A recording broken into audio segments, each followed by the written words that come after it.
The town of Pine Hollow had seen cruel things before, but nothing compared to the quiet horror of that afternoon. The sun hung low, casting long orange shadows across the worn wooden stage where auctions were usually held. But today there were no crates of apples, no livestock, and no farm tools. Instead, there was a woman, thin, trembling, and silent, with a rough burlap sack pulled over her head. Her wrists were tied, her dress stained with dirt, and her bare feet were cut from walking on gravel. The crowd shifted uneasily. A few men smirked, but most stared at the ground, pretending they were somewhere else. Nobody wanted to look too closely at what was happening. The auctioneer, a tired man who'd worked too many winters, cleared his throat as if trying to swallow his own shame. "Family says she's more trouble than she's worth," he muttered. Starting bid, $2. Even saying the word seemed to hurt him. Some in the crowd laughed under their breath. $2 was hardly enough to buy a sack of flour, let alone a life. Others whispered rumors. She was cursed, she was mute, she was dangerous. Nobody knew the truth. At the far edge of the crowd stood Silas Hartwell, the lumberjack who lived deeper in the woods than anyone else. Broad-shouldered, bearded, and quiet, he was a man the town barely understood.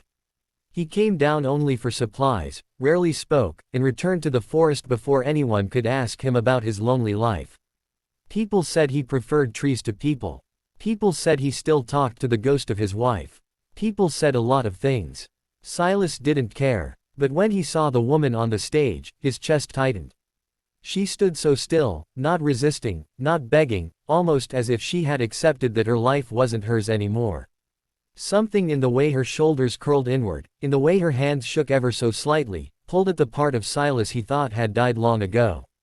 $2, Silas said, his voice cutting through the murmurs. The crowd twisted to look at him. A few men raised their brows. Nobody else offered a bid, not because they respected him, but because they didn't want the responsibility of her. The auctioneer banged his gavel. Sold. Silas walked forward and gently loosened the rope around her wrists. She flinched at his touch but didn't pull away. "You're safe now," he said quietly, though he doubted she believed him. He guided her to his horse, helping her climb up despite her shaking legs, and together they rode toward the forest as whispers followed them. By the time they reached his lonely cabin, the sun had set, and only the soft glow of lantern light welcomed them inside. Silas stood before her, his voice low, almost pleading. "Tell me your name." After a long silence, she whispered a single word that changed everything, "Clara." Silas stood frozen for a moment after she whispered her name, as if the soft sound of it had reached deeper than anything else ever could. Clara. It carried a fragile strength, trembling but real. He repeated it gently, almost reverently, as if saying it too loudly might break her. Clara lowered her head, unsure how he would react now that she had spoken, now that she had given him a piece of herself she had long kept hidden. Her whole life, her name had been used against her, mocked, scolded, spat out. Hearing it spoken kindly felt dangerous, like a hope she wasn't supposed to have. Silas felt the rough fabric of the sack in his hands and hesitated only long enough to make sure she didn't shrink away. When she didn't stop him, he lifted it carefully, as though unveiling something fragile. Clara's breath came quick and uneven. Her hands curled tightly in her lap. She kept her eyes closed, waiting for the gasp, the disgust, the turning away she had learned to expect. But none came. Silas stared at her face, illuminated softly by the lantern glow. A thin scar traced her cheek, pale and old, but it did nothing to diminish her.